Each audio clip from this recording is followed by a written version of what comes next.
ಹಾವೇರಿ ಜಿಲ್ಲೆ ಹಾನಗಲ್ ಪಟ್ಟಣದಲ್ಲಿ ಹಳೆ ಬಸ್ ಸ್ಟ್ಯಾಂಡ್ ಹತ್ತಿರ ಇರುವ ಕಾಶ್ಮೀರಿ ದರ್ಗಾ ಮಕ್ಬಲ್ ಅಹ್ಮದ್ ಶಾದ್ರಿ ಗುರುಗಳಿಗೆ ಕೆಟ್ಟ ಶಬ್ದ ಬಳಸಿರುವುದನ್ನು ಖಂಡಿಸಿ ಪ್ರತಿಭಟನೆ ನಡೆಸಿ ತಹಶೀಲ್ದಾರ್ ರೇಣುಕಾ ಎಸ್ ಅವರಿಗೆ ಮನವಿ ಸಲ್ಲಿಸಿದ್ರು. ವರದಿ ಮಯೂರ್ ರಾಯ್ಕರ್, ಹಾನಗಲ್, ಶ್ರೀ ಟಿವಿ ನ್ಯೂಸ್.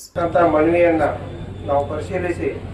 ಕಾನೂನು ಪ್ರಕಾರ ಏನು ಕ್ರಮ ಕೈಗೊಳ್ಳಬೇಕು ಆ ಕ್ರಮ ಕೈಗೊಳ್ಳಲಿಕ್ಕೆ ಅತ್ಯಂತ ತೀವ್ರವಾಗಿ ನಾವು ಇದನ್ನ ಮೇಲಾಧಿಕಾರಿಗಳಿಗೆ ವರದಿ ಸಲ್ಲಿಸಿ ಇದನ್ನ ಕ್ರಮ ಜರುಗಿಸ್ತೀವಿ ಅಂತ ಈ ಮೂಲಕ ತಮ್ಮಲ್ಲಿ ಹೇಳ್ತಾ ಇದ್ದೇವೆ. ಅವಿವೇಕಿ ಅವನು ಈ ಹಾನಗಲ್ ಶರೀಫ್ನಲ್ಲಿ ಇರುವಂತಹ ಮಹಾಗುರುಗಳು ಆಲಾ ಹಜರತ್ ಶಂಸುಲ್ ಉಲಮಾ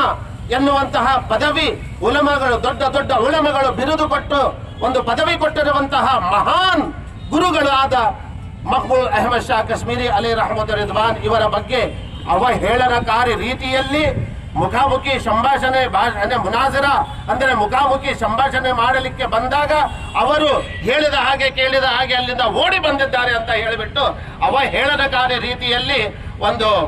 ಅವಾಚ್ಯ ಪದದಲ್ಲಿ ಅವನು ಹೇಳಿ ಆ ಅವಿವೇಕಿ ತನಗೆ ಏನು ಮನಸ್ಸಿಗೆ ಬಂದಿದೆಯೋ ಉದ್ದೇಶಪೂರ್ವಕವಾಗಿ